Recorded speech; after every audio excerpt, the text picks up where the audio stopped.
So hey guys, welcome back to my YouTube channel. आज हम एक इम्पॉर्टेंट डाउट डिस्कस करने वाले हैं। इस डाउट का जो हमारा टॉपिक रहने वाला है एंट्रेंस एग्जाम के बारे में। अभी एंट्रेंस एग्जाम बहुत सारे स्टूडेंट्स का डाउट रहता है कि वो पूछते हैं कि हमें एंट्रेंस एग्जाम वहाँ पे क्या क्या टॉपिक पूछे जाते हैं वो बताइए। उसके अलावा वो बोलते हैं कि यहाँ पर्टिकुलर यूनिवर्सिटी में एंट्रेंस एग्जाम होती है या नहीं होती है। तो पूरे डाउट्स आज हम इस वीडियो में क्लियर करने वाले हैं। तो चलिए शुरू करते हैं।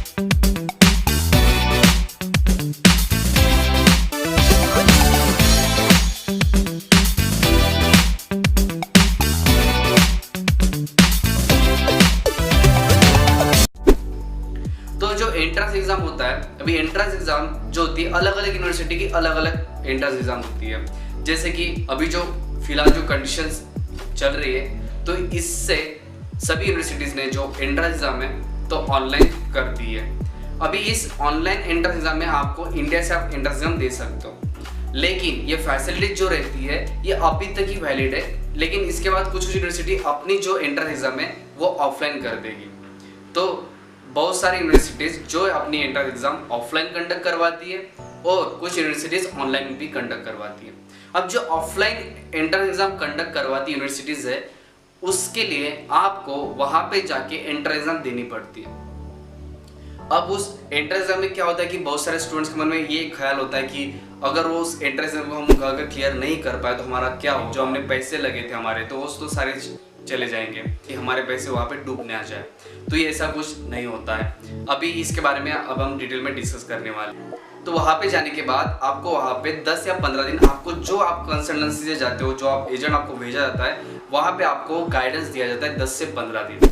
उसमें आपको सभी बताया जाता है कि ऐसे ऐसे टाइप के क्वेश्चंस वहाँ पे पूछे जाते हैं, ऐसे ऐसे टाइप के एमसीक्यूज वहाँ पे आते हैं। ये पूरी डिटेल्स आपको वहाँ पे पढ़ाया जाता है। अभी पूरी डिटेल्स मालूम होने के बाद आप ये पूरे आप क्वेश्चंस वगैरह आपको वहाँ पे सैम्पल्स पेपर भी वो जो कंसल्टेंसी प्रोवाइड कराती है, जो सैम्पल्स पेपर होते हैं कि इसके अकॉर्डिंग आपके एग्जाम्स होगी। तो उस फॉर्मेट से ही आपको जो है कि उस फॉर्मेट से आपको क्वेश्चंस सॉल्व करने पड़ते हैं। अभी इस फॉर्मेट में बहुत सारे क्वेश्चंस रहते हैं। अब बेसिकली जब आप एंट्रेंस एग्जाम देने जाते हो तो एमबीबीएस के लिए स्पेशल एंट्रेंस एग्जाम जो होती है उसमें बायोलॉजी और केमिस्ट्री आपका 11th और 12th का पूरा सिलेबस पूछा जाता है। अब इस बायोलॉजी और केमिस्ट्री में जो आपका 11th और 12th का जो बेसिक्स रहता है इसमें पूछा जाता है। जैसे कि बहुत सारे इंपॉर्टेंट टॉपिक्स होते हैं, जैसे कि ब्रेन्स के बारे में, वो मतलब जो आपको सवाल रहते हैं वो बेसिक रहते हैं। मतलब ब्रेन के बारे में आपको वहाँ उसके क्लासिफिकेशन मालूम होने चाहिए, जैसे कि CNS, PNS, उसके बारे में आपको पूरा मालूम होना चाहिए। उसके बाद आपके डाइजेस्टिव एंजाइम्स कौन से होते हैं, डाइजेस्टिव ग्लैंड्स कौन सी होती है, इसके बारे में भी आपको वहाँ पे पूछा जाता है। उसके अलावा मेंडल्स का जो इंपॉर्टेंट क्वेश्चन रहता है कि Mendel cross, dihybrid cross, trihybrid cross, ये पूछा जाता है। Mendel cross is very important. अगर आप मेंडल क्रॉस अच्छे से करते हो तो आपको एंट्रेंस एग्जाम में कोई भी बाहर नहीं निकाल सकता।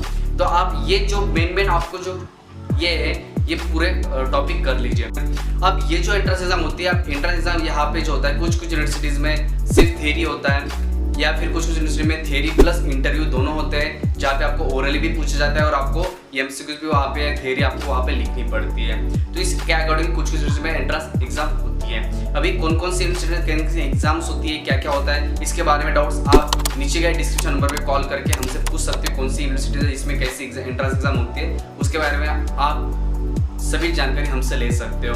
अभी ये पूरी जानकारी हो गई एंट्रेंस एग्जाम के बारे में। अब जो बच्चे एंट्रेंस एग्जाम नहीं क्वालिफाई कर पाए, ऐसा बहुत ही कम बार होता है क्योंकि वहाँ पे बेसिक 11th 12th पूछा जाता है और सभी एंट्रेंस एग्जाम सभी बच्चे आराम से निकाल लेते हैं। लेकिन कुछ बच्चे नहीं निकाल पाते कुछ कारणवश, तो उनके लिए यूनिवर्सिटी चेंज करवाने का भी तरीका होता है। मतलब कुछ यूनिवर्सिटीज जो होती है कि बहुत सारी स्ट्रिक्ट यूनिवर्सिटीज होती है कि जहाँ पे एंट्रेंस एग्जाम बहुत ही अच्छे से लिया जाता है और कुछ टफ क्वेश्चन पूछे जाते हैं। लेकिन आप दूसरे यूनिवर्सिटी में जा सकते हो, अगर आपको लेना है तो आप ट्रांसफ़र करवा सकते हो।